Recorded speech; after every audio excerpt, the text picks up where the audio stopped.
Video और अभी तक के वीडियो में हम लोग साइंस को कवर कर रहे थे और आज पूरे दिन हम लोग यही करने वाले हैं। आइए बिना देर किए शुरू करते हैं। एग्ज़ाम सामने है तो हम लोग का प्रयास है कम समय में अधिक से अधिक कंटेंट को अवेलेबल कराया जाए। रक्त का कौन सा घटक ऑक्सीजन का परिवहन करता है? तो ये लाल रक्त कणिका होती है। दो या अधिक पदार्थों के समांगी मिश्रण को विलयन कहते हैं। ड्यूटेरियम और भारी जल की खोज यूरे ने की। भारी जल का जो अनुद्रव्यमान होता है वो 20U होता है। विटामिन के का मुख्य कार्य रक्त का थक्का जमाना है। ग्राफीन कार्बन का एक अपर रूप होता है। और ग्रेफाइट जो होता है ये विद्युत का बहुत अच्छा चालक होता है। लेड पेंसिल जो होता है इसमें स्नेहक के रूप में ग्रेफाइट का प्रयोग होता है। सिल्वर ब्रोमाइड का जो सिल्वर है और ब्रोमीन है इसमें टूटना प्रकाशीय अपघटन अभिक्रिया का उदाहरण है। 4 ओम के दो प्रतिरोधक यदि समानांतर क्रम में जुड़ जाए तो जो परिणामी प्रतिरोध होगा वो 2 ओम होगा। अग्निशमन यानी आग बुझाने वाला जो गाड़ी होता है इसमें किस गैस का उपयोग होता है? कार्बन डाइऑक्साइड होता है। वो चाहे गाड़ी हो या किसी भी तरह से फायर रेसिस्टेंट जो होते हैं उसमें कार्बन डाइऑक्साइड होता है। शुक्र का वायुमंडल किस अम्ल से बना हुआ है? तो ये सल्फ्यूरिक अम्ल। ड्यूटेरियम का द्रव्यमान 2 AMU होता है। किसी परमाणु के नाभिक में मौजूद प्रोटॉन और न्यूट्रॉन की कुल संख्या को द्रव्यमान संख्या में मापते हैं। मृदु पेय सॉफ्ट ड्रिंक जो होता है इसमें कौन सा अम्ल होता है? तो फॉस्फोरिक एसिड और कार्बोनिक एसिड होता है। केल्विन पैमाने पर दिए गए ताप को सेल्सियस पैमाने पर बदलने के लिए क्या प्रोसेस होता है? दिए गए ऑप्शंस में से बताना है कि केल्विन पैमाने पर ताप को अगर बदलना है तो दिए गए ताप में से क्या करना होगा? तो ये 273 घटाना होगा तो केल्विन को हम लोग डिग्री में बदल सकते हैं।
पेट्रोलियम जो है वो हाइड्रोकार्बन का मिश्रण होता है।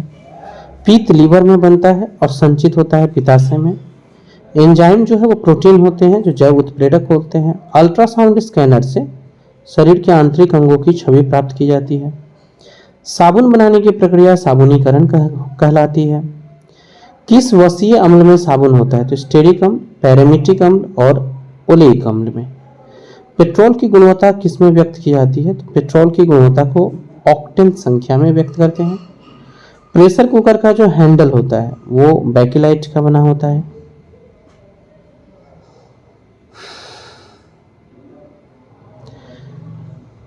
प्राकृतिक रबड़ सीस आइसोप्रीन का बहुलक है। सीस पॉली आइसोप्रीन किसका रासायनिक नाम है? तो ये प्राकृतिक रबड़ का है। कॉर्निया और दृष्टिपटल आंख में पाए जाते हैं। स्कर्वी रोग विटामिन सी की कमी से होता है। अमलगम बनाने के लिए आवश्यक एक महत्वपूर्ण धातु पारा है। और 1928 में अलेक्जेंडर फ्लेमिंग ने एक एंटीबायोटिक की खोज की थी जिसका नाम है पेनिसिलिन। तो ये हम लोगों ने 160 क्वेश्चंस को कवर किए। इस वीडियो में इतना ही। मिलते हैं हम लोग अपने अगले वीडियो